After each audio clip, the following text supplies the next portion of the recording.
दोस्तों, पिछले कुछ वक्त में हमने श्रीलंका को बर्बाद होते हुए देखा है।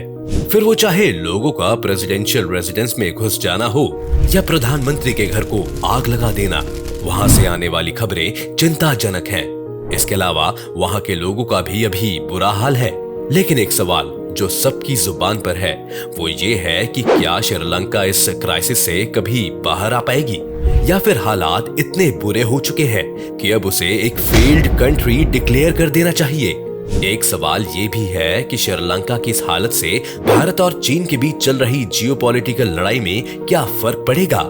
आज इन सभी सवालों के जवाब हम इस वीडियो में तलाशने वाले हैं, तो बने रहिएगा वीडियो के अंत तक हमारे साथ। लेकिन वीडियो शुरू होने से पहले अगर आप चैनल पर नए हैं या आपने अभी तक चैनल को सब्सक्राइब नहीं किया है तो चैनल को सब्सक्राइब करना और बेल आइकन दबाना ना भूलें। श्रीलंका फिर से रिकवर कर पाएगा या नहीं, इसके लिए सबसे पहले हमें ये देखना होगा कि आखिर हालात कितने बुरे हैं। अगर आंकड़ों की बात की जाए तो आज 70% नागरिक रोज एक वक्त का खाना खा पा रही है।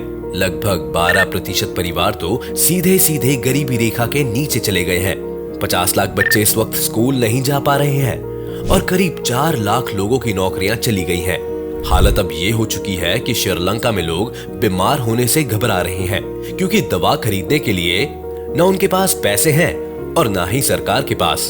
तो अब हमारे पास आंकड़े हैं जो हमें साफ साफ एक तस्वीर दिखा रहे हैं, लेकिन अब आगे का रास्ता क्या है।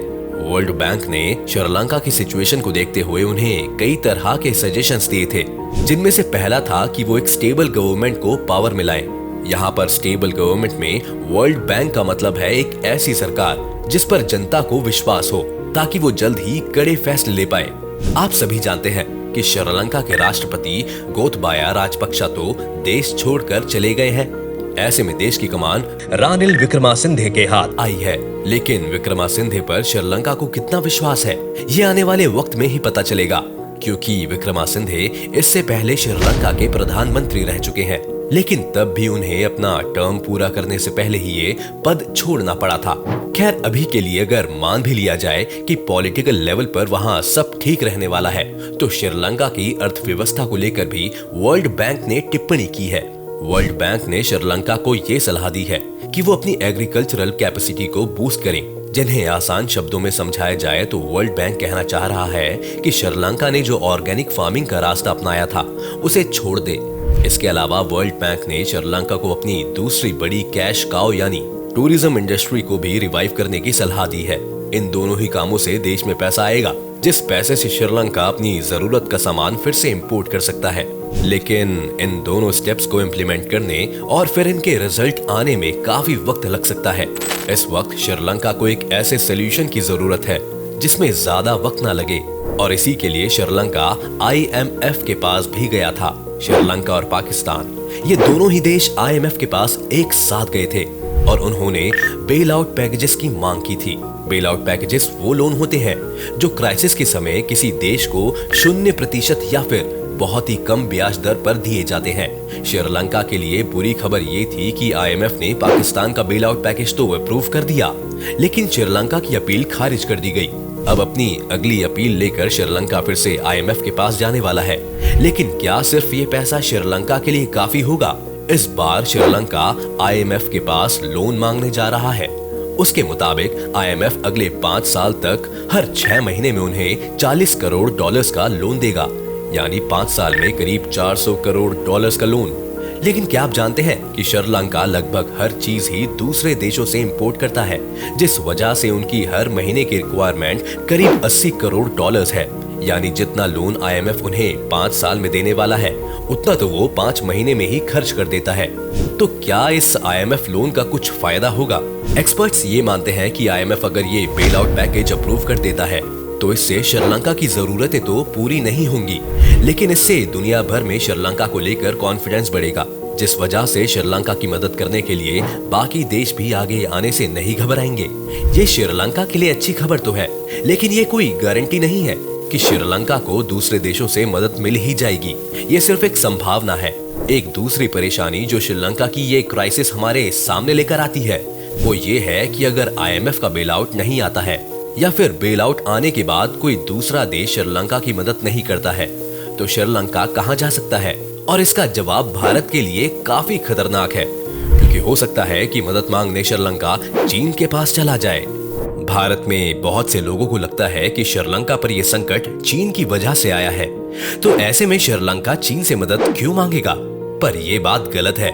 श्रीलंका के आर्थिक संकट की वजह चीन नहीं है, बल्कि उनकी सरकार का टैक्स ना कलेक्ट करना, ऑर्गेनिक फार्मिंग की तरफ शिफ्ट होना और लॉकडाउन की वजह से ठप पड़ी टूरिज्म इंडस्ट्री है। इसलिए आपको मीडिया चाहे जो दिखाए, लेकिन अगर बात श्रीलंका के सर्वाइवल पर आ गई तो वो चीन के पास जाने से नहीं हिचकिचाएगा। इसके अलावा आपको ये भी देखना होगा कि दुनिया का लगभग हर एक देश इस वक्त मंदी और बढ़ती महंगाई का सामना कर रहा है। यूरोप में तो एक जंग भी छिड़ी हुई है, जिसने वहां के देशों को इस वक्त काफी बिजी रखा हुआ है। इसलिए श्रीलंका की मदद करने सिर्फ 2 ही देश आगे आ सकते हैं, और वो है भारत और चीन। अगर तार्किक तौर पर देखा जाए तो भारत भी श्रीलंका की मदद सिर्फ एक हद तक ही कर सकता है, और फिर उसके बाद भारत के लिए भी ये असंभव हो जाएगा, और फिर श्रीलंका का आखिरी ऑप्शन होगा चीन। अब हम ये बात तो नहीं जानते कि अगर श्रीलंका चीन से मदद मांगेगा तो चीन इस मदद के लिए श्रीलंका के सामने क्या शर्तें रखेगा, ये कोई नहीं जानता। चीन तो वैसे भी भारत को घेरने का कोई मौका नहीं छोड़ना चाहता है, और श्रीलंका का एक मेजर पोर्ट उनके अंडर आ ही गया है, जहां पर उन्होंने अपना एक जहाज भी भेजा था, जिसका भारत द्वारा विरोध किया गया। अब अगर चीन को इस सिचुएशन में श्रीलंका की मदद करने के लिए छोड़ दिया जाए तो चीन अपने हित साधने की पूरी कोशिश करेगा, और इस वक्त जो श्रीलंका के हालात हैं, हम ये संभावना भी नकार नहीं सकते कि चीन इस तरह श्रीलंका को अपने जाल में फंसा ले कि श्रीलंका उनकी एक अनडिक्लेयर्ड कॉलोनी बन जाए, जहां पे सारी पावर ही चीन के हाथ आ जाए। यहाँ पर भारत के लिए जरूरी होगा कि वो इस चीज को बैलेंस करे, जिसके लिए न सिर्फ हमें श्रीलंका की मदद के लिए आगे बढ़ना होगा, बल्कि हमें श्रीलंका को सस्ते ब्याज दरों पर लोन दिलवाने के लिए वर्ल्ड बैंक जैसी जगह पर भी अपने ताकत का इस्तेमाल करना होगा, ताकि श्रीलंका को चीन से लोन ना लेना पड़े। भारत ये करेगा कि नहीं, ये बात तो हम नहीं जानते, लेकिन इस वक्त अगर श्रीलंका को जल्द ही इस क्राइसिस से बाहर आना है तो उसे भारत जैसे देशों की मदद की काफी जरूरत पड़ेगी, और एक अच्छे पड़ोसी होने के नाते हमें इस रिकवरी में उन्हें सहयोग देना ही होगा। आपको क्या लगता है, श्रीलंका का आगे क्या होगा? अपनी राय हमें कमेंट सेक्शन में जरूर बताएं। उम्मीद है ये वीडियो देखकर आपको काफी कुछ जानने को मिला होगा। अगर आपको ये वीडियो पसंद आया हो तो वीडियो को लाइक करें, और अगर आप चैनल पर नए हैं या आपने अभी तक चैनल को सब्सक्राइब नहीं किया है तो चैनल को सब्सक्राइब करना और बेल आइकन दबाना ना भूलें।